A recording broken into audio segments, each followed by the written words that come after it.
ઓમ શાંતિ.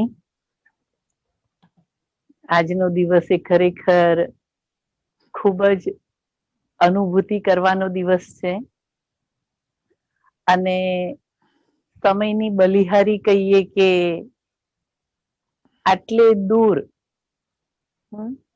ના કોઈ ટિકિટ ના કોઈ વિઝા અને પહોંચી જવાનો ચાન્સ મળ્યો. તો હું ખૂબ દિલથી આદરણીય ચંદ્રુ દીદીજી, હેમાબેન, વૈશાલીબેનનો ખૂબ ખૂબ આભાર વ્યક્ત કરું છું કે તેમણે મને આવો સુંદર ગોલ્ડન ચાન્સ આપ્યો. અને આ સમયની બલિહારી સાથે સાથે આપણે સૌ આપણા સંગમ યુગને પણ યાદ કરીએ, કારણ કે સંગમ યુગનો જે સમય છે એ પણ આખા કલ્પમાં બહુ જ મૂલ્યવાન સમય છે. કારણ કે સર્વ બાળકોની પુકાર સાંભળીને સ્વયં પરમાત્મા આ સૃષ્ટિ પર અવતરિત થયા અને બ્રહ્મા તન દ્વારા આપણને સૌને આ ઈશ્વરીય જ્ઞાન આપ્યું. એટલે આપણે સૌ અલૌકિક જન્મ પ્રાપ્ત કર્યો.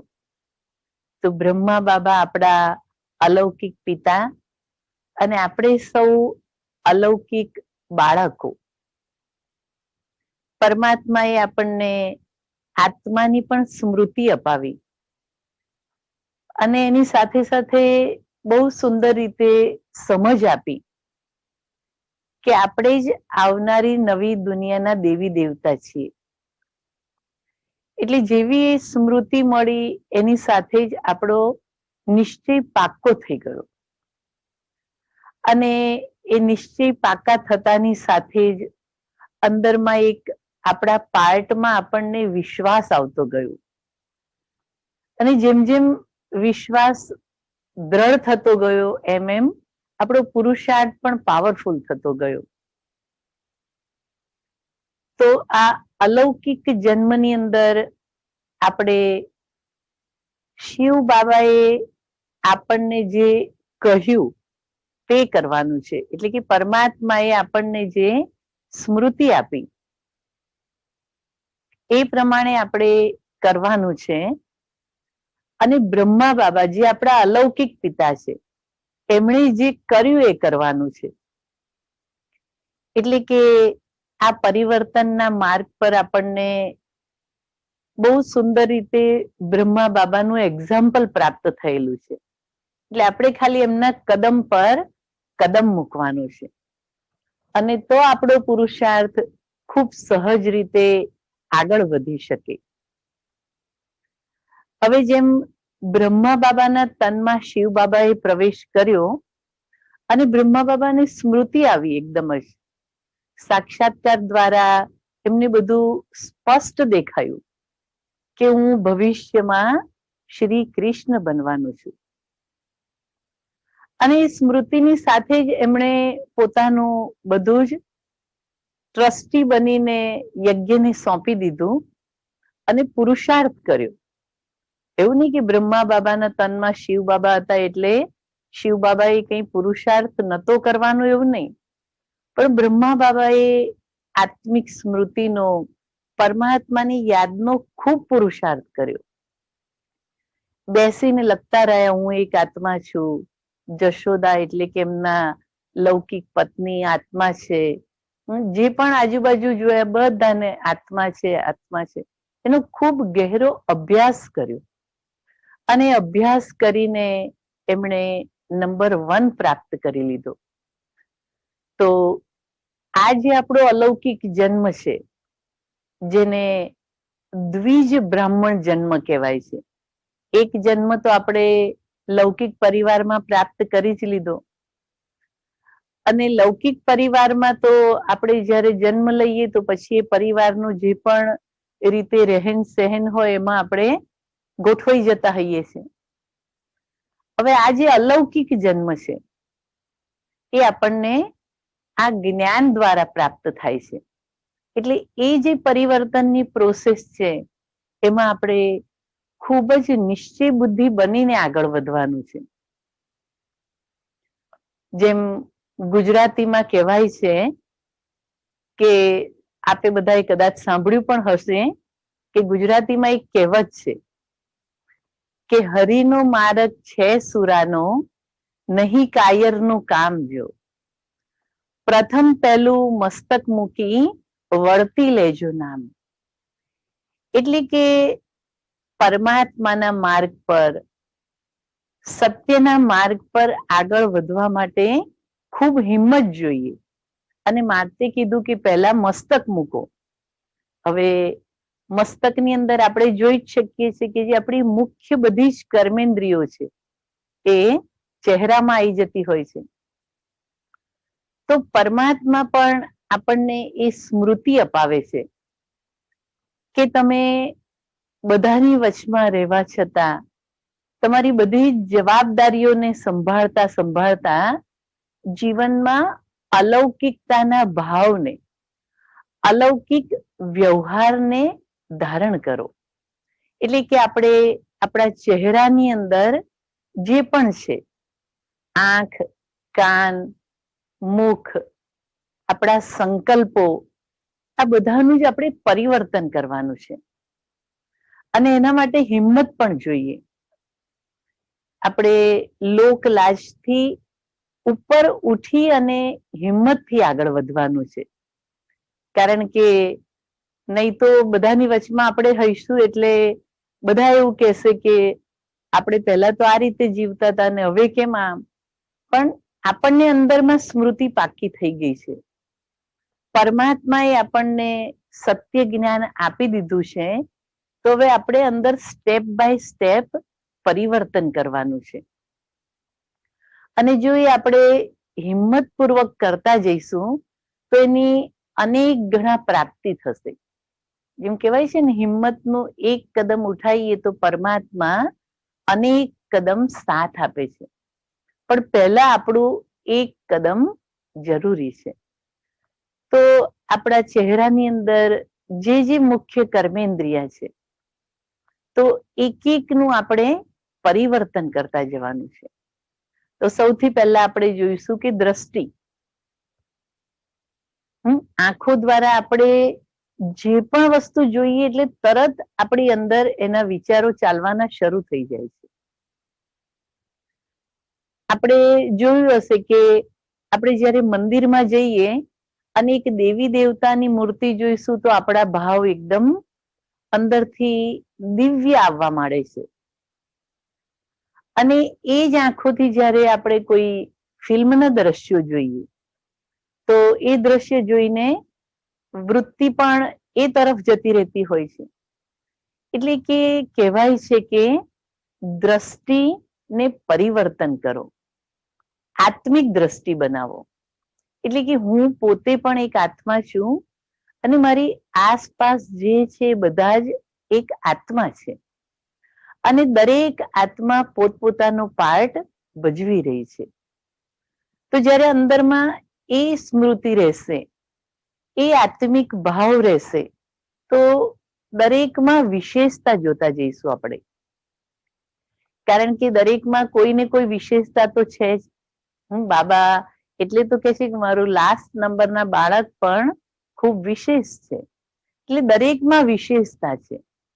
તો આપણે આપણી દ્રષ્ટિને બદલીને દરેકમાં કંઈ ને કંઈક વિશેષતા જોવાનો પ્રયત્ન કરવાનો છે.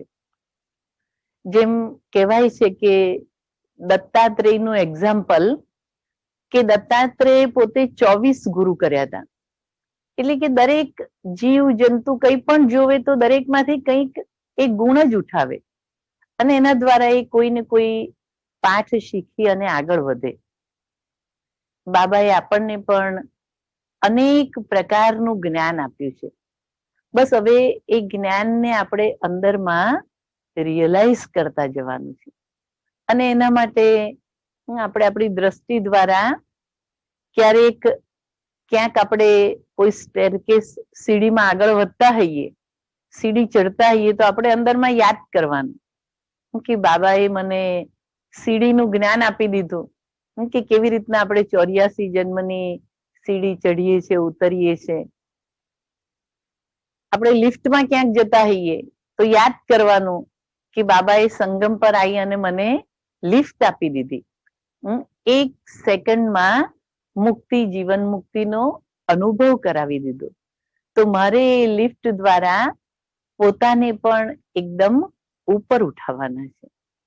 ક્યાંક બગીચામાં જઈએ તો અંદરમાં સ્મૃતિ આવવી જોઈએ કે આપણા સતયુગી દુનિયાના બાગ, બગીચા વગેરે કેટલું સુંદર હશે અને એ આવનારી નવી સતયુગી દુનિયાના આપણે પાર્ટધારી છીએ. આપણે એવી દુનિયામાં જવાનું છે. ક્યારેક બધાની વચમાં ચાલતા કોઈક વિપરીત વાત આવી જાય, કોઈની જોડે કંઈક બોલચાલી થઈ જાય, તો એક એક્ઝામ છે. કારણ કે આટલી મોટી ડિગ્રી પ્રાપ્ત કરવા માટે એક્ઝામ તો આવશે જ. એવું નથી કે આપણો રસ્તો એકદમ સરળ બનીને આપણે સીધા પહોંચી જઈશું. બાબા કહે છે, હું નવી દુનિયાની રાજ્ય ભાગ્યની તમને બાદશાહી આપું છું, તો પરીક્ષા તો આવશે જ.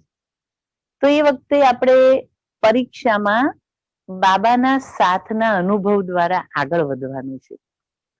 તો એક એક વસ્તુમાં આપણે આપણી બસ દ્રષ્ટિથી એ અલૌકિકતાને જ જોવાનો પુરુષાર્થ કરવાનો છે. અને એકવાર એવું કરતા જશો પછી તમને અંદરમાં બહુ ખુશી થશે. એમ થશે કે ખરેખર બાબાએ આપણને કેટલી બધી પ્રાપ્તિ કરાવી દીધી છે. અને એમ કહેવાય છે કે અનુભવ એ તો બહુ મોટો ખજાનો છે.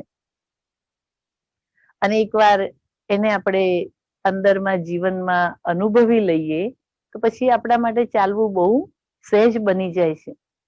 તો આપણે સૌથી પહેલા આપણી દ્રષ્ટિને પરિવર્તન કરી દેવાનો છે. પછી છે કાન. હવે કાન તો આપણે સૌને ખબર જ છે કે કાનમાં આપણે જે પણ વસ્તુ સાંભળીએ એટલે તરત જ આપણું મન ચાલવાનું શરૂ થઈ જાય છે. પછી એ સાચું છે, ખોટું છે, એ બધું નહીં, પણ સીધું એકદમ જ એને એક કમાન્ડ મળી જાય છે અને આપણી અંદર અનેક સંકલ્પ વિકલ્પ ચાલવાના શરૂ થઈ જાય છે. તો આપણે કાનને પણ હવે ખૂબ સંભાળવાના, ઈશ્વરીય જ્ઞાન જ સાંભળવાનો પુરુષાર્થ કરવાનો. વ્યર્થથી પોતાને જેટલું બને એટલું આપણે દૂર રાખવાનું છે. કારણ કે એક વખત અંદર ગયેલી વાત એ પછી આપણે ભૂલવા ગમે એટલો પ્રયત્ન કરીશું તો નથી ભૂલી શકતા. પણ આપણે એટલે જેટલું બને એટલું ઈશ્વરીય સંગ મળી રહે, ઈશ્વરીય વાતો સાંભળવા મળે, એનો જ પ્રયત્ન કરવાનો છે. એટલે આપણે આપણા કાનને પણ સેફ કરવાના છે. પછી છે મુખ. તો બાબા કહે છે કે આ સંગમ યુગ પર તમારા મુખથી જે પણ બોલ નીકળે એ સુખદાયી બોલ હોવા જોઈએ. બીજાને કંઈક સુખ આપવા વાળા, પ્રાપ્તિ કરાવવા વાળા બોલ હોવા જોઈએ. અને જ્ઞાનયુક્ત. ઘણી વખત કંઈક વાત બને ને પછી આપણે એકદમ જ તરત જ બોલી કાઢીએ અને પછી આપણે કહેતા હોઈએ છીએ કે ના ના, પણ મારો ભાવ એવો નતો, પણ મારાથી બોલાઈ ગયું. પણ હવે બોલાઈ ગયું એટલે એ તો એક વખત વાત નીકળી એટલે નીકળી. જેમ કહેવાય છે ને કે ધનુષમાંથી એક વખત બાણ નીકળે તો પછી એ તો જ્યાં જવાનું ત્યાં પહોંચી જ જાય. એમ મુખથી જે બોલ નીકળે છે એને પછી આપણે કેટલું પણ સુધારવાનો પ્રયત્ન કરીશું પણ નથી સુધરતો. એટલે બાબા કહે છે કે આપણે પરમાત્મા દ્વારા સુખ અનુભવ કરવાનું છે અને આપણે આપણા બોલ દ્વારા અનેકોને સુખનો અનુભવ કરાવવાનો છે. એટલે આપણા બોલ ખૂબ વિચારીને એક એક બોલ, એમ કહે ને કે બોલ કો તોલ કરકે બોલો. હવે એ બોલ માટે તોલવાનું કીધું એટલે એનું કેટલું બધું મૂલ્ય હશે ત્યારે કીધું. અને એટલે બાબા પણ આપણને વારંવાર યાદ કરાવે છે, કમ બોલો, ધીરે બોલો, મીઠા બોલો, સોચ કર બોલો. એટલે આપણે આપણા બોલ ઉપર ખૂબ ધ્યાન રાખવાનું છે. અને આ સંગમ પર તો બાબા કહે છે કે જેમ દુનિયાની અંદર ભક્તિ માર્ગમાં શંખ ધ્વનિનું મહત્વ છે. શંખથી બધા એમ કે લોકોને જાગૃત કર્યા. તો આપણે આપણા આ મુખ દ્વારા ઈશ્વરીય જ્ઞાન અનેકોને સંભળાવીને એની આત્માની જ્યોતિ જગાવવાની છે.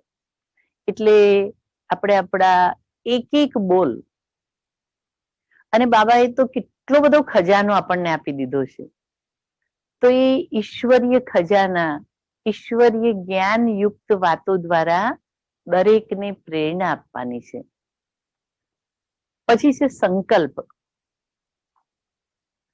તો એમ કહેવાય છે કે સંકલ્પથી સૃષ્ટિ. તો આપણી સંકલ્પની રચના કેટલી પાવરફુલ હોવી જોઈએ. આપણા સંકલ્પ ખૂબ શ્રેષ્ઠ હોવા જોઈએ.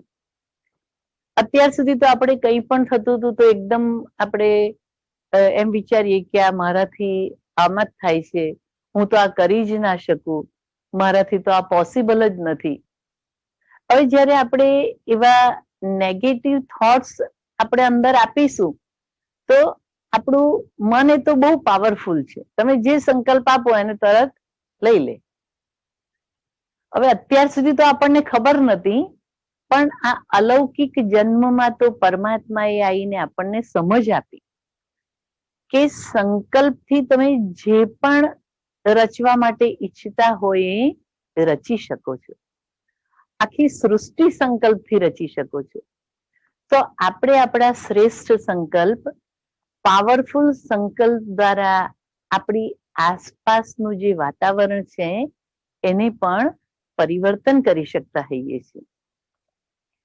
કારણ કે આપણો અલૌકિક જન્મ છે, પણ સાથે સાથે આપણે લૌકિક પરિવારમાં છે એની વચમાં પણ આપણે આપણું બેલેન્સ રાખવાનું છે. એટલે એ બધાની વચમાં પણ આપણે આપણા સંકલ્પો દ્વારા પોતાને તો પરિવર્તન કરી શકીશું, પણ આસપાસ જે પણ છે એમને પણ અંદરમાં એવું ફીલ થશે કે અમને ખરેખર કંઈક પ્રાપ્તિ કરી છે, અમને ખરેખર પોતાના જીવનને પરિવર્તન કરેલું છે. તો આપણા સંકલ્પને આપણે ખૂબ પાવરફુલ બનાવવાના છે. તો આના માટે હું આપને એક એક્ઝામ્પલ દ્વારા આ વાત વધુ ક્લિયર કરીશ. કારણ કે જેમ કહેવાય કે બાબાએ તો આપણને બધું કહી દીધું છે, પણ તોય કેટલીક વખત આપણું અંદરમાં સંકલ્પ વિકલ્પ ચાલ્યા કરતા હોય છે કે આપણે ક્યાં સુધી સહન કરવાનું, મારી સાથે જ આવું કેમ બન્યા કરે છે, મારે જ આવું કરવાનું. એટલે ઘણી વખત આપણે એ બધી દુવિધામાં રહેતા હોઈએ છીએ. હવે બ્રહ્મા બાબાએ પ્રેક્ટિકલમાં આવીને પોતાનું જીવન એકદમ પુરુષાર્થના માર્ગ પર પાવરફુલ આગળ વધાર્યું, પણ ત્યારે આપણે ઘણા બધા કહેશે કે એમને પણ સાકારમાં નથી મળ્યા તો અમને કેવી રીતના એ ફીલ થાય. તો એક એક્ઝામ્પલના માધ્યમ દ્વારા હું આપને સ્પષ્ટ કરું કે આપણા અંદરના સંકલ્પ કેટલું બધું શ્રેષ્ઠ કાર્ય કરે છે, કેટલી આપણી આખી દુનિયા બદલી શકતી હોય છે. તો હું એક નાની પ્રેક્ટિકલ વાતના આધારે આપને વધુ ક્લિયર કરીશ કે એક વેપારી હતો, અને વેપારી એની દુકાનમાં દરેકને જે જીવન જરૂરિયાત વસ્તુ હોય, રેશન હોય, જરૂરી હોય, તે બધું એની દુકાનમાં મળતું હતું. અને વ્યાપારી પોતે ખૂબ સત્સંગી હતા અને એનું જીવન ખૂબ સુખરૂપે વ્યતીત થતું હતું. એ વ્યાપારી રોજ સવારે પહેલા સત્સંગમાં જાય, સત્સંગમાંથી આવી અને પછી એ પોતાની દુકાન ખોલી એમાં દીવાબત્તી કરી અને પરમાત્માની યાદ સાથે દુકાનને શરૂ કરે. અને એની દુકાનમાં બધી જ વસ્તુ મળતી હોવાથી એને પોતાની આવક પણ સારી હતી અને પરિવાર ખૂબ સુખેથી જીવી રહ્યું હતું. હવે થોડો વખત પછી એ વ્યાપારીની જ્યાં દુકાન હતી એની સામે ખૂબ મોટું મેદાન હતું, અને મેદાનમાં જ્યારે પણ રજા હોય કે કઈ હોય તો બધા બાળકો ભેગા થઈને ક્રિકેટ રમે અથવા તો કઈ ને કઈ રમત ગમત રમતા હોય. હવે એક વખત શું થયું કે મેદાનમાં 7-8 ભાઈઓ ત્યાં એકત્રિત થયેલા હતા અને એ લોકો કંઈક વાતચીત કરતા હતા અને સાથે સાથે એ જમીનનું માપ કરતા હતા. તો વ્યાપારીના મનમાં થયું કે આ લોકો અહીંયા ભેગા થયા છે તો શેના માટે થયા હશે? એટલે એ ત્યાં આગળ નજીક ગયા અને વાતમાં એ બધા ભાઈઓને પૂછ્યું કે આ શેના માટે તમે અહીંયા માપણી કરો છો? તો એ ભાઈઓએ કહ્યું કે અહીંયા ગાડી એક બહુ મોટો મોલ બનવાનું છે કે જ્યાં આગળ એક જ જગ્યાએ બધી જીવન જરૂરિયાત વસ્તુઓ મળી રહે. તો એના માટે આ શેઠે આ જમીન લીધી છે અને અહીં ગાડી એ બહુ જ મોટો મોલ બનાવે છે. હવે જેવું પેલા વેપારીએ સાંભળ્યું એટલે આપણે સૌ જાણીએ છીએ કે તરત શું થાય એને અંદરમાં થયું કે હવે જ્યારે મોલ બની જશે તો લોકો ત્યાં જ જશે એટલે મારી કમાણી એકદમ ઓછી થઈ જશે અને મારું બધું એકદમ ઠપ થઈ જશે. હવે એ વિચાર જેવો અંદરમાં ચાલવા માંડ્યો, હજુ તો ખાલી જમીનની માપણી થતી હતી, એ પ્લાન બને એને 4-5 વર્ષ થાય, પણ તોય મનમાં વિચારની શરૂઆત થઈ ગઈ અને વેપારી એકદમ ઉદાસ રહેવા માંડ્યો કે હવે મોલ બની જશે પછી મારું શું થશે, મારી કમાણીનું શું થશે. બસ સતત એને એ જ વિચાર અંદરમાં ચાલવા માંડ્યો ને એને કારણે એ થોડો ચિંતિત પણ દેખાવા માંડ્યો. પણ એનો રોજનો નિયમ તો ચાલુ જ હતો કે ભાઈ રોજ સવારે સત્સંગમાં જવાનું અને પછી આવીને પોતાની દુકાન ખોલવાની. હવે જ્યારે સત્સંગમાં સત્સંગ સાંભળવા બેસતો હતો તો એના મનમાં પણ પેલા વિચારોને કારણે ચહેરા પરથી એ ચિંતા દેખાઈ આવતી હતી. એટલે પેલા જે સ્વામીજી હતા એ સ્વામીજીએ જોયું કે આ ભાઈ 4-5 દિવસથી થોડા ચિંતામાં લાગે છે, કંઈક વાત જરૂર હોવી જોઈએ. એટલે 4-5 દિવસ પછી સ્વામીજી એને સત્સંગ પૂરો થયા પછી રોક્યા કે ભાઈ શું વાત છે, થોડા દિવસથી હું જોઉં છું કે તારા ચહેરા પર ખૂબ ચિંતા દેખાય છે. તો વ્યાપારીએ કીધું કે મારી દુકાનની સામે જે ખુલ્લી જગ્યા હતી ત્યાં હવે મોલ બનવાનું છે અને બની જશે એટલે પછી મારી કમાણી તો બધી ઠપ થઈ જશે, એટલે મને અંદરમાં બહુ ચિંતા છે. પેલા સ્વામીજીએ કીધું કે હું તને હવે જે એક વાત કહું છું એ તું ધ્યાનથી સાંભળ અને એ પ્રમાણે તું હવે તારું જીવન આગળ વધાર. હવે પેલા વ્યાપારીજીને સ્વામીજીમાં પણ ખૂબ વિશ્વાસ હતો એટલે વ્યાપારીએ કીધું ભલે. સ્વામીજી એને કીધું કે તું રોજ જ્યારે ઘરેથી સત્સંગ માટે આવવા નીકળે ત્યારે તું અંદરમાં વિચાર કર કે મારો બિઝનેસ ખૂબ સારો ચાલી રહ્યો છે, મારી કમાણી ખૂબ સારી ચાલી રહી છે, મારું પરિવાર ખૂબ સુખથી જીવી રહ્યું છે. બસ તું આવા વિચાર કરતો કરતો સત્સંગ સાંભળવા આવે અને સત્સંગ પૂરો કરીને જ્યારે પાછો ઘરે જાય ત્યારે અંદરમાં વિચાર કે આ સામેની જમીનમાં જે શેઠ મોલ બનાવે છે એનું પણ કાર્ય ખૂબ સરળતાથી બની જાય, સારી રીતે પાર થાય, એનું મોલ પણ ખૂબ સારી રીતે ચાલે. પેલો વ્યાપારી કે પણ હવે હું એના સામેવાળાનું વિચારું. સ્વામીજીએ કીધું હું તને જે કહું એ પ્રમાણે તાર કરવાનું છે કે તારે એ વિચારવાનું કે ખૂબ સારી રીતે એમની પણ પ્રગતિ થઈ રહી છે. હવે વ્યાપારીજીએ એમને જી હા કરીને એ પ્રમાણે પોતાનું શરૂ કર્યું. જતી વખતે એ પોતાના માટે શ્રેષ્ઠ સંકલ્પ કરે કે મારું વેપાર સારી રીતે ચાલે છે, કમાણી સારી ચાલે છે, પરિવાર સુખેથી જીવે છે.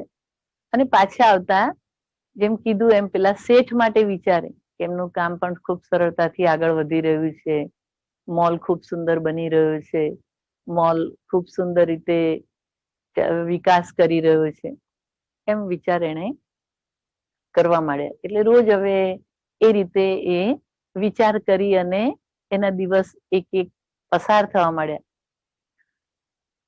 એકાદ મહિનો થયો અને ફરીથી પાછું એ સ્થાન ઉપર પેલા લોકો બીજી બધી માપણી માટે આવ્યા અને જે બધા સાથેના માણસો હતા એ બધું કામ કરતા હતા અને શેઠ એક બાજુ ઉભેલા હતા. શેઠને થોડું તડકા જેવું લાગ્યું એટલે એને એમ થયું કે આ સામેની દુકાન પર હું જઈને થોડી વાર બેસું. એટલે એ પેલી દુકાન પર જઈને બેઠા અને ત્યાં બેઠા એટલે સ્વાભાવિક છે કે કોઈ પણ એકબીજાને મળે તો કંઈક વાતચીત થાય. એટલે પેલા વ્યાપારીએ શેઠને કહ્યું કે આવો ભાઈ અહીંયા અંદર આવીને બેસો. એટલે શેઠ એમની જોડે બેઠા. પછી પૂછ્યું આપ ચા પાણી પીશો? તો ચા પાણી પીધું. એમ કરતા નોર્મલ એ લોકો વાતચીતમાં કરતા રહ્યા. પછી જયારે મહિને દોઢ મહિને જયારે પણ શેઠ આવે ત્યારે અચૂક એ વ્યાપારીની દુકાને જાય ને એની સાથે બેસે, વાતો કરે. હવે વાતચીત કરતા કરતા 4-5 વખત મળ્યા તો શેઠે બેઠા બેઠા માર્ક કર્યું કે આ વ્યાપારીની અંદર વેપારની ખૂબ આવડત છે. ખૂબ સરસ રીતે પોતાનો વેપાર કરે છે અને એમાં સારી કમાણી કરે છે. હવે જે પેલા શેઠ હતા એની પાસે તો પૈસા હતા ને મોલ બનાવતો હતો. એને આ બિઝનેસ ચલાવવાની કોઈ બીજી આવડત નથી અને એટલે વિચારતો હતો કે હું કોઈકને બનાવીને પછી સોંપી દઈશ.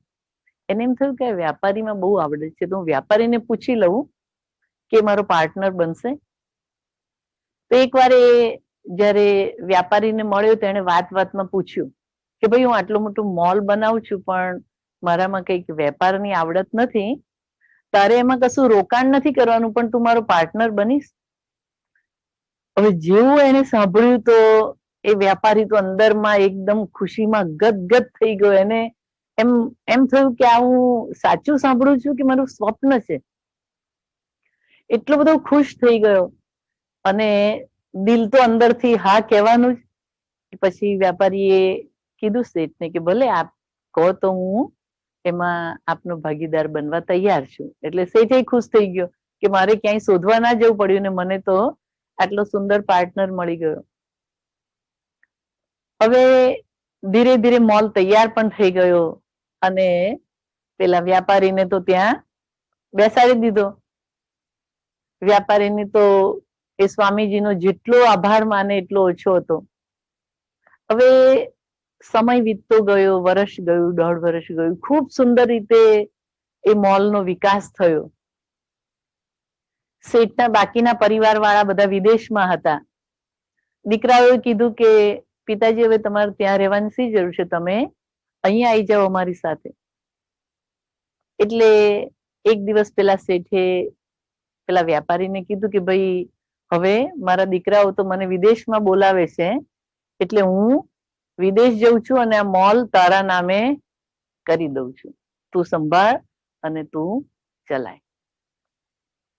હવે જોયું કે સંકલ્પમાં કેટલી બધી તાકાત રહેલી છે અને જ્યારે આપણે પોઝિટિવ વિચાર કરીએ, ખાલી આપણા માટે જ નહીં પણ આપણી સામેની વ્યક્તિ માટે પણ, આપણી સામેની વ્યક્તિ ગમે તેવી હોય પણ જ્યારે આપણી અંદર એના માટે પણ સારો ભાવ આવે કે આનું પણ પરિવર્તન થઈ જાય, આનું પણ કલ્યાણ થઈ જાય, કારણ કે આપણે કલ્યાણકારી પિતાના બાળકો સૌ કલ્યાણ કરવા વાળા છીએ.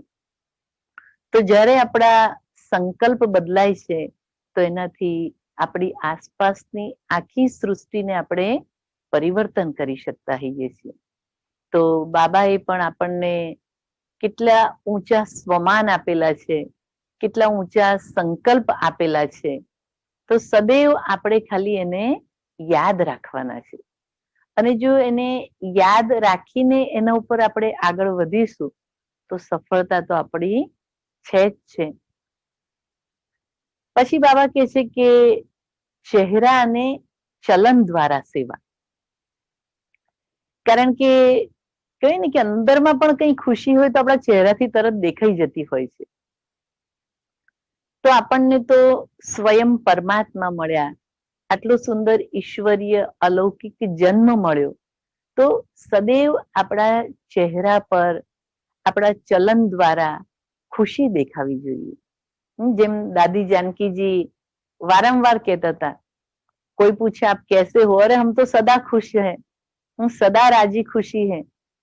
તો આપણા ચહેરા અને ચલનમાં એ ઝલક આવવી જોઈએ કે આપણને તો કેટલી ઊંચી પ્રાપ્તિ થઈ છે.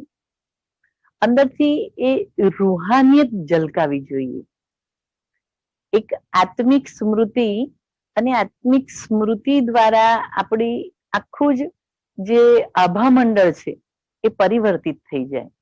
તો બાબા કહે છે કે ચહેરા અને ચલન દ્વારા પણ સેવા થવી જોઈએ. આપણી અંદરથી પ્રભુ પ્રાપ્તિની ઝલક દેખાવી જોઈએ. એવું નહીં કે ખુશીમાં એકદમ આપણે ખુશ, કોઈ નાની વાત આવી તો તરત જ આપણા ચહેરાના હાવભાવ બદલાઈ જાય, એવું નહીં. સદૈવ એક રસ. એના માટે આપણે એક્ઝામ્પલ જોઈએ તો રામાયણમાં રામનું જ્યાં જ્યાં દ્રશ્ય આવે તો આપણે જોયું હશે કે રામનો ચહેરો એક રસ, ગમે એટલી મોટી વાત આવી જાય પણ ચહેરાના હાવભાવ ના બદલાય. એકદમ એક્સ્ટ્રીમ વાત આવી જાય તો પણ આપણા ચહેરાના ભાવને આપણે એકદમ ખુશીમાં રાખવાના છે. અંદરમાં યાદ રહે કે બાબા અત્યારે મારી ટેસ્ટ પેપર લે છે અને હું બાબાના સાથ દ્વારા જ એને પાર કરું છું. તો જેમ રામાયણમાં પણ આપ સૌએ જોયું હશે કે જ્યારે રામને એવું કીધું કે તમારે 14 વર્ષ વનવાસ જવાનું છે. એક બાજુ હતું કે એના બીજા દિવસે રાજ્યાભિષેક થવાનો હતો, એના બદલે તરત જ આખું વાત બદલાઈ ગઈ અને 14 વર્ષનો વનવાસ થઈ ગયો. પણ રામજીના ચહેરા પર કોઈ પણ હાવભાવ બદલાયા નહીં. એની આસપાસ રહેલા બાકી બધાને જ અંદરમાં થયું કે આ શું અને આ શેના માટે. પણ રામ એકદમ તટસ્થ રીતે બધાની વચમાં રહી અને એના ચહેરાની એ જ ખુશીને બધાએ જોઈ. અને એને દરેકને પણ કીધું કે આની અંદર તો મને ફાયદો જ ફાયદો છે. કારણ કે વનવાસ જવાથી એટલે કે મને જે પણ વાત કીધી, હું માતા કૈકેયીએ જે કીધું તો એના વચનનું પાલન કરીશ. અને વનવાસ જવાથી મને અનેક સાધુ સંતોનો મેળાપ થશે અને મારા દ્વારા અનેકોનું કલ્યાણ થશે. એટલે કે વાત ગમે તે આવી પણ એને શું કર્યું કે એને સકારાત્મક રીતે લોકોની આગળ રજૂ કર્યું અને તટસ્થ રીતે રહી અને એકરસ સ્થિતિમાં જે પણ વાત આવી એને સ્વીકારી લીધી. એને કહ્યું કે મારું તો આમાં ચારેય બાજુથી કલ્યાણ જ કલ્યાણ છે. એટલે આપણે પણ શું બધાની વચમાં રહેતા વિચારવાનું કે મારું તો ચારેય બાજુથી કલ્યાણ જ છે. કારણ કે કલ્યાણકારી બાબા મળ્યા અને સંગમયુગ કલ્યાણકારી. એટલે અત્યારે પરમાત્માના સ્વાદદાર વાળા જેટલી પણ વિકટ પરીક્ષાને પાસ કરીશું એટલું આપણું પદ ભવિષ્યમાં ઊંચું બનતું જશે. એટલે કાયમ આપણે એ યાદ રાખવાનું કે હું ભવિષ્યમાં દેવી દેવતા બનવા વાળી છું અને એ દેવી દેવતાની એક્ટિંગ અત્યારથી જ આપણી અંદર આવતી જાય. જેમ કોઈ નાટકની અંદર કોઈને પાર્ટ મળે તો એ કેટલી પ્રેક્ટિસ કરે અને પ્રેક્ટિસ કરીને એ વસ્તુને એકદમ પરફેક્ટ કરે. એમ કે ના તમે તમારો પડદો ખોલી કાઢો, હું તો જેવું હશે એવું પરફેક્ટ કરી દઈશ. તો એ ડાયરેક્ટરે એના વિશ્વાસ ના કરે. ડાયરેક્ટર કે પહેલા મને બરોબર તમારું અભિનય લાગે પછી જ હું પડદાને ખોલું અને પછી જ હું તમને એની પરમિશન આપું. હું તો પરમાત્માએ પડદા ખોલવાની તૈયારી તો કરે છે પણ પહેલા આપણે બાળકોએ તૈયાર થવાનું છે. તો આપણે આપણા ચહેરા અને ચલન દ્વારા પણ ખૂબ સેવા કરવાની છે. પછી સંબંધ. હવે પરમાત્માએ આપણને આવીને યાદ કરાવ્યું. અત્યાર સુધી તો આપણે ગાતા હતા કે ત્વમેવ માતાશ્ચ પિતા ત્વમેવ, ત્વમેવ બંધુશ્ચ સખા ત્વમેવ. પણ એ ખાલી ગાવા પૂરતું ગાઈ લેતા હતા. ક્યારેય એ વાતનો આપણે અંદરમાં અનુભવ નતો કર્યો. પણ સંગમ પર પરમાત્મા આવીને આપણને સ્મૃતિ અપાવે છે કે હું તમારો સર્વ સંબંધી બની ગયો છું. તો જ્યારે પરમાત્મા સાથે આપણા સર્વ સંબંધ જોડાઈ જાય તો એ બધા જ સંબંધની આપણે સાચા અર્થમાં અનુભૂતિ કરી શકીએ. અને સાથે સાથે આપણે બધાની વચમાં છીએ. લૌકિક સંબંધીઓ સાથે પણ આપણે એટલો જ પ્રેમપૂર્ણ વ્યવહાર કરવાનો છે. એવું નહીં કે ચલો મને બાબા મળે એટલે મારે હવે બાકી બીજા કોઈનું જરૂર નથી, આપણે બીજા બધા સાથે આપણો સંબંધ તોડી કાઢીએ, એવું નહીં. પણ લૌકિક અલૌકિકમાં ખૂબ બેલેન્સ સાથે ચાલવાનું છે. બધાની વચમાં રહેવા છતાં પણ આપણે આપણી ઊંચી સ્મૃતિ સાથે જીવવાનું છે. એ લોકોની સાથે આપણે બેલેન્સ પણ રાખવાનું છે. અને સાથે સાથે એમને પણ કોઈ વાતનું દુઃખ ના થાય એ રીતે આપણે આગળ વધવાનું છે.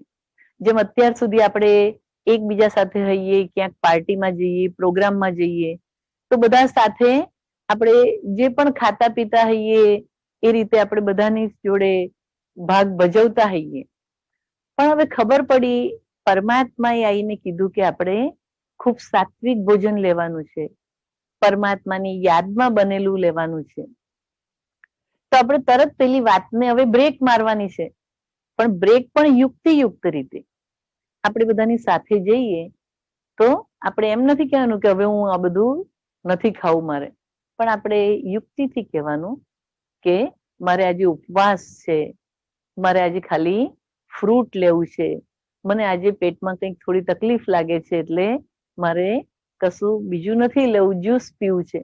એટલે એ રીતે સામેવાળી વ્યક્તિને પણ અંદરમાં કોઈ પણ પ્રકારનું નેગેટિવ ફિલિંગ ના આવવી જોઈએ, પણ એમની સાથે પણ આપણે બેલેન્સથી રહી અને લૌકિક અલૌકિક સંબંધને નિભાવવાનું છે. અને જ્યારે એ રીતે રહીશું તો ધીરે ધીરે એ લોકો પર પણ પ્રભાવ પડશે અને ધીરે ધીરે એ પણ બાબાની વાતો તરફ વળતા જશે. તે પણ પોતાના જીવનને શ્રેષ્ઠ બનાવશે. હવે એની સાથે સાથે દિનચર્યાનું પણ ખૂબ મહત્વ છે. બાબા કહે છે કે આ પરિવર્તનની પ્રક્રિયા એ ખૂબ સ્લો અને પરફેક્ટ રીતે આગળ વધારવાની છે આપણે. અને એટલે એના માટે આપણે આપણા દિનચર્યા પર પણ ખૂબ પરફેક્ટ રહેવાનું છે. દિનચર્યા માટે પણ બાબાએ આપણને સમજ આપી દીધી છે. સવારે અમૃત વેલા આપણી આંખ ખુલે ત્યારથી લઈને એ રાતના સુવા સુધી આપણે આપણી એક એક ક્રિયાને કેવી રીતે અલૌકિક રીતે આગળ વધારવાની છે. સૌથી પહેલા તો બાબાએ આપણી સવાર જ શ્રેષ્ઠ કરી દીધી, પાવરફુલ કરી દીધી. બાબાના નતા બન્યા ત્યારે તો આપણે જ્યારે ઈચ્છા થાય 6 વાગે, 7 વાગે, 8 વાગે એ રીતે ઉઠતા હતા અને રાત્રે સુવાનું તો કંઈ નક્કી નહીં, કોઈને 12 વાગે, 1 વાગે. પણ બાબાએ આપણી સવાર જ શ્રેષ્ઠ કરી દીધી. અને બાબાએ કીધું કે સવારે હું બાળકોને સ્પેશિયલ પાલના આપું છું. તો આપણે અમૃત વેલા બાબાની યાદમાં ખૂબ શક્તિશાળી અનુભવ કરવાનો છે. અને ત્યાર પછી આપણે જ્યારે તૈયાર થવા જઈએ તો પણ અંદરમાં સ્મૃતિ રાખવાની છે કે આ મારું સંગમ યુગી પ્રાપ્ત થયેલો દેહ એ ખૂબ અમૂલ્ય છે. અને આ દેહને હું તૈયાર કરી રહ્યો છું, સજાવટ કરી રહ્યો છું. આ દેહની અંદર એક ચૈતન્ય શ્રેષ્ઠ આત્મા રહેલી છે. એટલે જ્યારે આપણે તૈયાર થઈએ ત્યારે પણ એ સ્મૃતિ. ત્યાર પછી સવારે સવારે બાબા આપણને અભ્યાસ કરવા માટે કહેતા હોય છે. આપણે રોજ બાબાની મુરલી સાંભળતા હોઈએ છીએ તો આપણી સ્ટુડન્ટ લાઈફ આપણને યાદ રહે કે સ્વયં પરમાત્મા ટીચર બનીને મને ભણાવી રહ્યા છે. પણ પછી આ બધું કરતા કરતા અંદરમાં રોજ એક એક સ્ટેપ આગળ વધે છે, એનું પણ આપણે ખૂબ ધ્યાન રાખવાનું છે. નહીં તો એક રૂટીન બની જાય કે ભાઈ મારે અમૃત વેલા કરવાનું એટલે ઉઠીને આપણે બેસી જઈએ. પછી એમાં ક્યારેક અડધો સમય ઊંઘમાં પણ જતો રહે, કાં તો અડધો સમય એકદમ કંઈક બીજા વિચારમાં જતો રહે. મુરલી સાંભળવા માટે આપણે બેસીએ ત્યારે પણ આપણે ખાલી એક નિયમ નિભાવવાનો છે એટલું નહીં, પણ મુરલીમાં બાબાએ શું કીધું, તો રોજ કોઈ ને કોઈ 2-4 પોઈન્ટ્સને અંડરલાઈન કરી આખા દિવસ દરમિયાન એના પર ચિંતન કરવાનું છે, અને તો જ એમાંથી કંઈક આપણને રસ પ્રાપ્ત થશે. ખાલી આપણે એનો એક નિયમ નિભાવી લઈશું તો એનાથી કંઈ પ્રાપ્તિ નહીં થાય, પણ એ અભ્યાસને ખૂબ સુંદર રીતે વિચાર સાગર મંથન કરીને સ્વરૂપ બનવાનું છે. એટલે બાબા જેમ કે ને લૌકિકમાં પણ કહેતા હોય કે હોમવર્ક કરવાનું છે, તો બાબાએ આપણને પાકું કરાવે છે કે હોમવર્ક કરવાનું, જે પણ સાંભળ્યું છે એને વારંવાર અંદરમાં ચિંતનમાં લાવવાનું છે. જેમ ગાય ઘાસ ખાઈને પછી એક જગ્યાએ બેસી અને એને વાગોળ્યા કરે, તો આપણે પણ જે મુરલીમાં જ્ઞાન રત્નો સાંભળીએ એને આખા દિવસ દરમિયાન આપણે ચિંતનમાં લાવવાના છે. ત્યાર પછી દરેક પોતપોતાની જે પણ લૌકિક પ્રવૃત્તિ હોય, માતાઓ હશે તો પરિવાર માટે રસોઈ બનાવે, ભાઈઓ હશે તો પોતાની લૌકિક જોબ બિઝનેસમાં જશે, તો એ બધું કરતા પણ અંદરમાં અલૌકિકતા યાદ રહે, પરમાત્માની યાદ સદૈવ બની રહે, અને તો જે પણ કાર્ય કરીશું એમાં આપણને સફળતા મળતી જશે. અને આખા દિવસ દરમિયાન જ્યારે રાત્રે આપણે સુવા માટે જઈએ પહેલા આપણે આપણા દિવસના ચાર્ટને ચેક કરવાનો છે, અને ચાર્ટને ચેક કરીને જોવાનું કે આપણે કેટલી પ્રાપ્તિ કરી. જ્યારે ચેકિંગ કરવાની પ્રેક્ટિસ પડતી જશે તો અંદરમાં ચેન્જ પરિવર્તન પણ કરતા જઈશું. ક્યારેક કોઈ વાત એવી આપણાથી બની પણ ગઈ તો તરત બાબાને આપણે રિપોર્ટ કરવાનો કે બાબા આજ મારાથી આ વાત બની ગઈ, નેક્સ્ટ હવે હું એના પર ડબલ એટેન્શન રાખીશ. તો એમ કરવાથી આપણું જે પણ આખા દિવસનું છે એનાથી આપણે એકદમ હલકા બની જઈશું, અને બાબાની યાદમાં બાબાની ગોદીમાં સૂઈ જવાનું છે, જેનાથી આપણી નિંદ્રા પણ યોગ નિંદ્રા, એટલે કે એ નિંદ્રામાં પણ આપણે થોડા સમયની ઊંઘમાં ખૂબ શક્તિશાળી અનુભવ કરી શકીશું. એટલે બાબા કહે છે કે આપણે આપણી દિનચર્યાને પણ ખૂબ નિયમિત રૂપે ચલાવવાની છે. બ્રહ્મા બાબાએ આટલો મોટો યજ્ઞ ચલાવ્યો. ઘણી વખત આપણે કહીએ કે ભાઈ મારે એટલું બધું કામ હતું, એટલી બધી સેવા હતી કે મને બેસીને બાબાને યાદ કરવાનો ટાઈમ ના મળ્યો.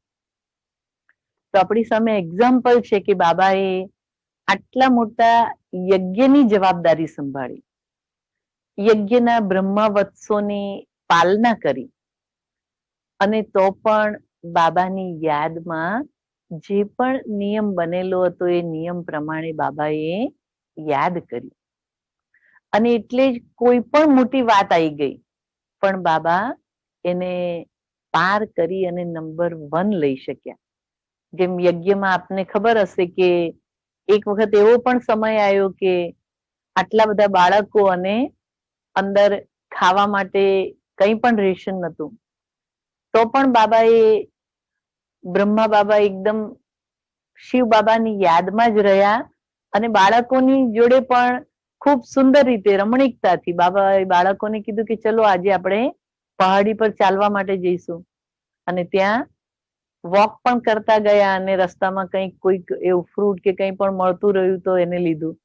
અને બાબાએ પછી જેમ કહેવાય ને શિવ બાબા પરીક્ષા લે પણ સાથે સાથે એને પછી પાવરફુલ રીતે તૈયારી પણ કરી દે, અને એ જ દિવસે કોઈ ભાઈ દ્વારા ત્યાં બેલેન્સ પહોંચ્યું અને બાળકો માટે ભોજન બની શક્યું.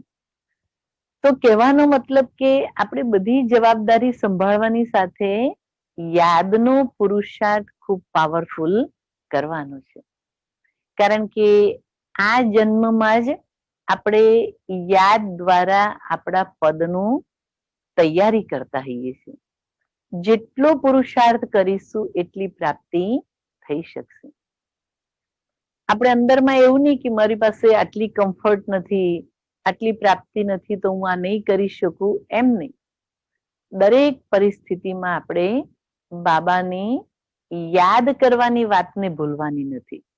સૌથી મુખ્ય આપણો યાદનો ચાર્ટ પાવરફુલ હોય, અને જ્યારે યાદ અંદરમાં બની રહેશે તો એ કર્મોની સ્મૃતિ પણ ઓટોમેટિકલી બની રહેતી હોય છે. સાથે સાથે બાબા યાદ કરાવે છે કે આપણું જે આ અલૌકિક જીવન છે એ સેવા કાર્ય માટે છે. એટલે કે અલૌકિક જીવન, બ્રાહ્મણ જીવનમાં આપણું મુખ્ય કર્તવ્ય છે કે પોતે ભણવાનું અને બીજાને ભણાવવાનું. બ્રાહ્મણ પોતે ભણવાનું અને બીજાને ભણાવવાનું પણ છે. એટલે કે આપણે જે બાબાનો પરિચય આપણને પ્રાપ્ત થયો છે અને જેના દ્વારા આપણને આટલું અંદરમાં સુખ અનુભવ થયું, આટલી પ્રાપ્તિ થઈ, તો એ બીજાને પણ આપણે આપવાનું છે. અને જે પણ કાર્ય કરીએ નિસ્વાર્થ સેવા, અંદર કોઈ પણ પ્રકારનો સ્વાર્થ ભાવ ના હોવો જોઈએ કે મેં આટલું કર્યું એટલે મને સામે આટલું મળવું જોઈએ, મેં આટલી સેવા કરી તો મારું માન હોવું જોઈએ, મને બધા તરફથી બહુ બહુમાન મળવું જોઈએ, એવું નહીં. પણ જેમ કહેવાય ને કે આપ સૌએ હાથી જોયો હશે કે હાથીની સૂંઢમાં તમે કંઈ પણ મૂકો તો એ પહેલા સીધું ઉપર કરશે, એનો જે મહાવત છે એને આપશે. તો આપણે પણ નિસ્વાર્થ સેવા કરવાની છે અને અંદરમાં યાદ રહે કે કરાવનહાર બાબા મારા દ્વારા કરાવી રહ્યા છે. હું તો ખાલી નિમિત્ત સેવાધારી છું અને બાબા મારા દ્વારા બધું કરાવી રહ્યા છે. તો એ કર્યા પછી આપણી અંદર જરા પણ માન, અપમાન, સ્તુતિ, નિંદા, જય, પરાજય એમાં અપડાઉન નહીં રહીએ. બધાની અંદર આપણે સમાન રહીને સેવા કરી શકીશું. તો આ સંગમ યુગનું આપણું જીવન સેવામય જીવન, જેને આપણે ખૂબ નિસ્વાર્થ ભાવથી સેવા કરવાની છે. અને બાબાની યાદમાં પુરુષાર્થ કરતા કરતા પોતાને એકદમ આગળ નંબરમાં લઈ જવાનું છે. આપણે આપણા દાદીઓને પણ આપણી સન્મુખ જોયા છે કે દાદીઓએ પણ જીવનમાં કેટલી બધી વાતો આવી, પણ એક બાબાની યાદ દ્વારા કોઈ પણ વાત હતી, કોઈ પણ પેપર હતું તો એને પાર કર્યું. જેમ દિલ્હીમાં એક વખત ખૂબ મોટો પ્રોગ્રામ હતો અને જે ગ્રાઉન્ડમાં પ્રોગ્રામ હતો તો બધી તૈયારી ચાલી રહી હતી અને થોડા દિવસ પહેલા, અઠવાડિયા પહેલા જ મિનિસ્ટ્રીમાંથી આવીને કીધું કે ત્યાં તો ગવર્મેન્ટનો બીજો કોઈ પ્રોગ્રામ થવાનો છે એટલે તમને આ જગ્યા નહીં મળે. હવે તમે વિચારો કે જ્યારે આટલો મોટો મેળાનો પ્રોગ્રામ વિચાર્યો હોય અને આવું થાય ત્યારે શું થાય? એટલે બધા એકદમ અંદરમાં વિચારવા માંડે કે હવે શું થશે. આપણા દાદી પ્રકાશમણીજીએ તરત કીધું કે બધા જ બાબાની યાદમાં બેસી જાઓ, બસ બીજા કોઈ જ વિચાર નહીં, બાબાની યાદમાં. અને મિરેકલ 3 દિવસ પછી જ ગવર્મેન્ટમાં સામેથી જ જવાબ આવ્યો કે તમે હવે આ સ્થાન પર પ્રોગ્રામ કરી શકો છો. એટલે કે બાબાની યાદ આપણને કેટલી બધી પ્રાપ્તિ કરાવે છે. હવે જેમ કહેવાય કે આપણે પણ દરેક વસ્તુમાં ફાયદો જોતા હોઈએ છીએ, તો જ્યારે આટલો બધો ફાયદો આપણને યાદમાં થતો હોય તો આપણે એકદમ દિલથી જીગરી બાબાને યાદ કરવાના છે. અને તો બાબા આપણને અનેક પ્રકારના દિવ્ય અનુભવ પણ કરાવતા હોય છે. એટલે અત્યારનું જે આ વર્ષ પણ ચાલી રહ્યું છે 2021, એટલે જ્યારથી 21 બોલવાનું શરૂ થયું ત્યારથી હું અંદરમાં એક સ્મૃતિ રાખું છું કે બાબાએ આપણને કીધું છે કે હું તમને 21 જન્મની બાદશાહી આપું છું, અને એમાં આપણો આ એક સંગમનો જન્મ પણ ગણાઈ ગયો. એટલે આ 21 બસ આ આપણો પહેલો જન્મ છે અને આપણે સતયુગમાં જ છીએ. કલયુગમાંથી સંગમ પર આયા, પણ હવે શું સમજવાનું છે, સતયુગમાં જ છીએ. બસ એ જ અંદરમાં ખુશી બની રહે કે હું દેવી દેવતા છું અને મારી આસપાસ પણ બધા દેવી દેવતા જ છે. તો 21 બોલીએ કે સાંભળીએ તો આપણે શું યાદ રાખવાનું છે કે હું બસ સતયુગમાં જ હવે છું. એટલે જ્યારે એવી સ્મૃતિથી આપણે આગળ વધીશું તો આપણી આસપાસનું વાતાવરણ, આસપાસના રહેનારા દરેક પણ એ અનુભવ કરશે અને એનાથી આપણું કાર્ય પણ ખૂબ સરળ બની જશે. જેમ કહેવાય કે એક ખૂબ સુંદર ગીત છે. જેમ કહેવાય ને કે કોઈ એક કુમારી હોય, એ કુમારીનું જ્યારે કોઈની સાથે વિવાહ થઈ જાય, તો વિવાહ થઈ ગયા પછી એ જ પરિવારમાં હોય, એ જ ઘરમાં હોય, પણ તોય એને બધું એકદમ આમ નવું નવું લાગે, બધું કંઈક ચેન્જ લાગે. એના માટે ખૂબ સુંદર ગીતની બે પંક્તિઓ છે. આપણે પણ એ પંક્તિઓને યાદ રાખવાની છે કે બાબા મળી ગયા તો મારું તો જીવન જ આખું બદલાઈ ગયું. તો ગીતની ખૂબ સુંદર બે પંક્તિઓ છે કે મેં વહી दर्पण वही, न जाने ये क्या हो गया कि सब कुछ लागे नया नया. मैं भी वही और दर्पण भी वही. પહેલાય દર્પણમાં જોતા હતા, હવે દર્પણમાં જોઈએ છે, તો અંદરમાં બધું જ નવું નવું લાગે. બાબા મળ્યા તો મને બધું જ મળી ગયું. તો આપણે પણ આવી ઊંચી સ્મૃતિ સાથે પોતાને આગળ વધારવાના છે અને અલૌકિક જીવનનું સાચા અર્થમાં આપણે સુખ અનુભવ કરવાનું છે અને અનેક લોકોને પણ એનો લાભ આપવાનો છે. તો વિશેષ આપણે પણ આજે ખૂબ સુંદર રીતે આપણા અલૌકિક જીવનને કેવી રીતે એક એક સ્ટેપ બાય સ્ટેપ આગળ વધારીને પરફેક્શન પર જવાનું છે, એની વાતોને આપ સૌ સમક્ષ રજૂ કરી. આપ સૌને ક્લિયર થયું જ હશે અને પછી આપણે થોડો વખત એની સુંદર અનુભૂતિ પણ કરીશું બાબાની યાદમાં બેસીને.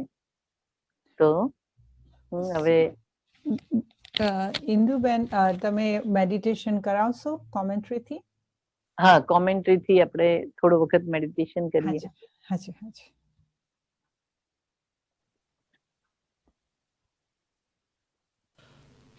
ओम शांति।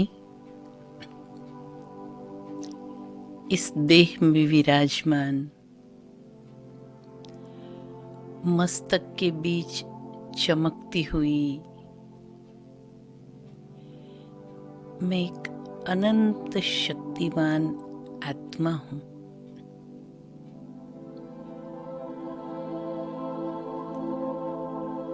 मैंने अपनी परिवर्तन शक्ति द्वारा स्मृति, दृष्टि, बोल और भाव को परिवर्तन कर दिया है।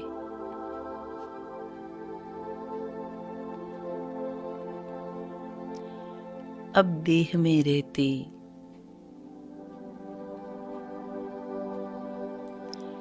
सदैव आत्मिक स्मृति, आत्मिक दृष्टि,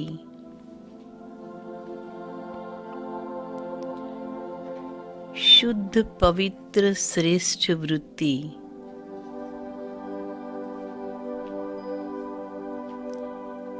सरल स्वभाव,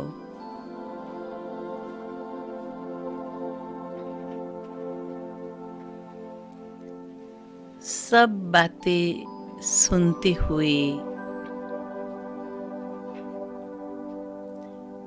देखते हुए,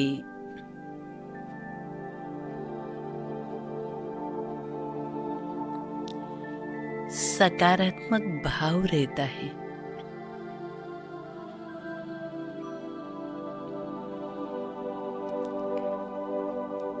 हर आत्मा के प्रति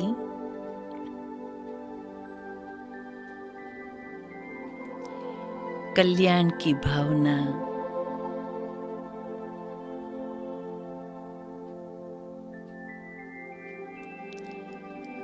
अब मैं अपने अनादि संस्कारों द्वारा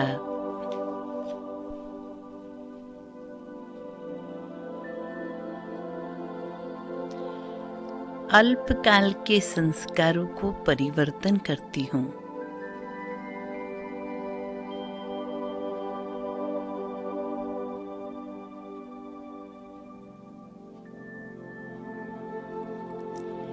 अनादि संस्कारों को इमर्श कर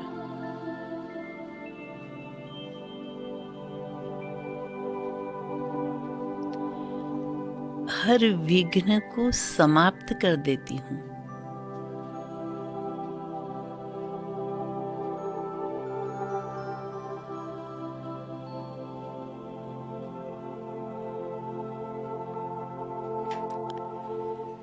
सदा मेहनत मुक्त रहती हूँ।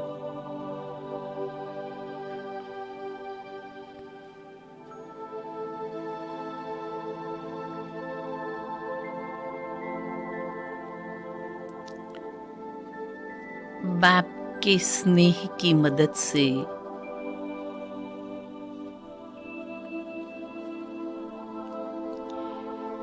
मेहनत के संस्कारों को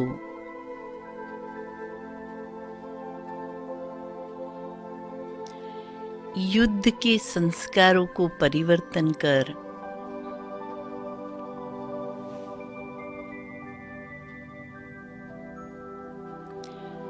स्मृति स्वरूप बन गई हूँ।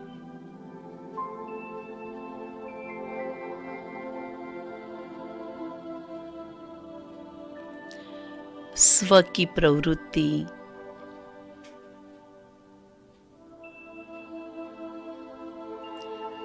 अलौकिक परिवार की प्रवृत्ति,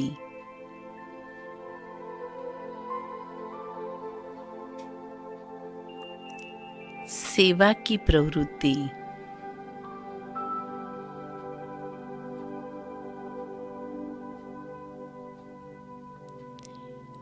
हद की प्राप्तियों की प्रवृत्ति,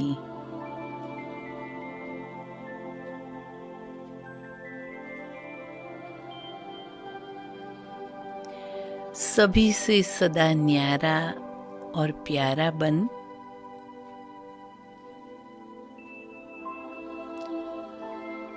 नष्टो मोहा बन गई हूँ।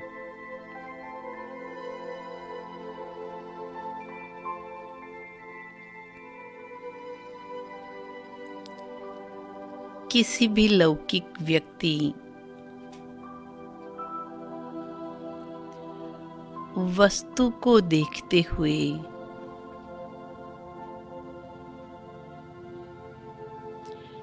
मैं उसे अलौकिक में परिवर्तन कर देती हूँ।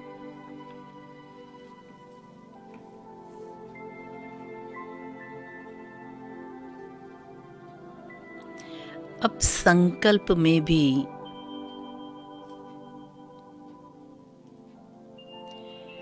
परिस्थिति के हलचल की अनुभूति नहीं,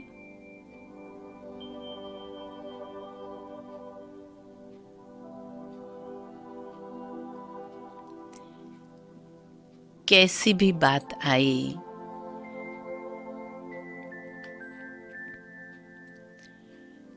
मैं उसे खेल में परिवर्तन कर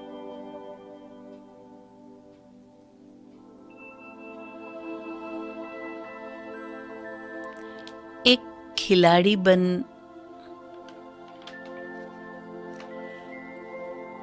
मजे से खेलती हूँ।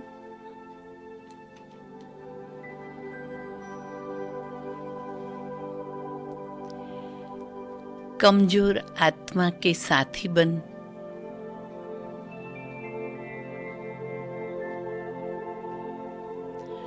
उसमें शक्ति भरकर उसे भी परिवर्तन कर देती हूँ।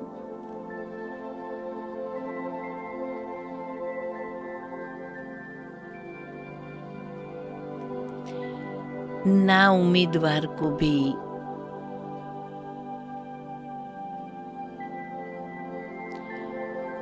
उम्मीदों का सितारा बना देती हूँ।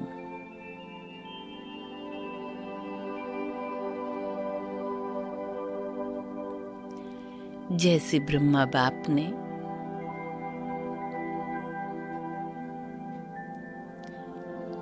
परिवर्तन शक्ति द्वारा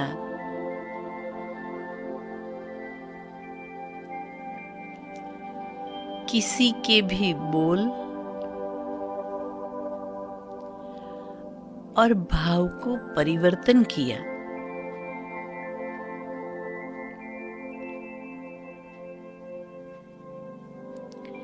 ऐसे फॉलो फादर कर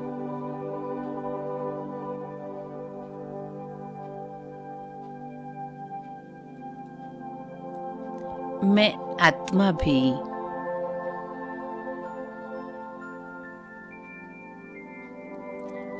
अपकार को उपकार में,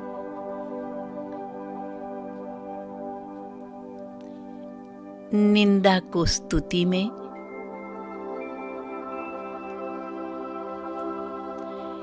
ग्लानि को गायन में परिवर्तन कर देती हूँ।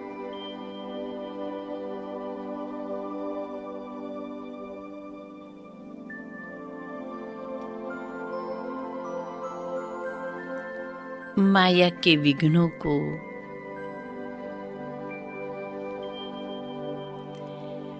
बाप की लगन में मगन रहे,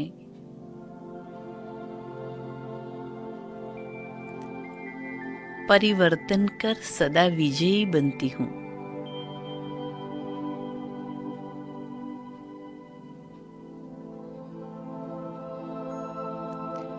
मुझे सदैव स्मृति रहती है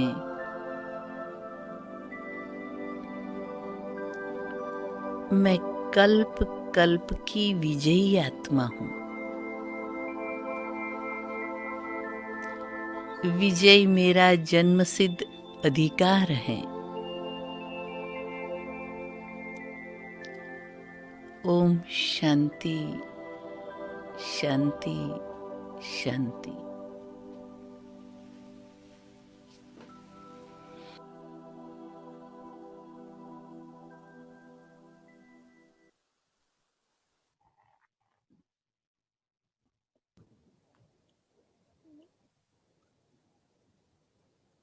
ખૂબ જ સુંદર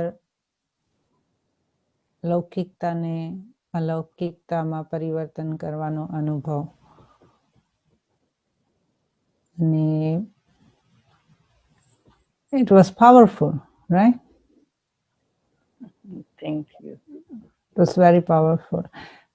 ઇન્દુબેન આપણી સાથે અનુભૂતિ રિટ્રીટ સેન્ટરના સંચાલિકા જે છે હેમાબેન છે એ તમારું સ્વાગત કરવા માટે આવી રહ્યા છે.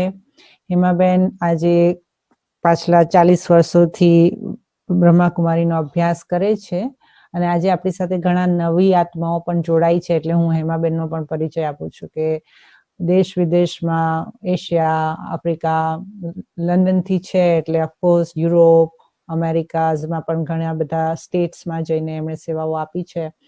અને વિશેષ ચંદ્રુબેનની યાદ લઈને અને પરિવારની યાદ લઈને તમારી પાસે આભારના પુષ્પો લઈને આવ્યા છે હેમાબેન. ઓકે.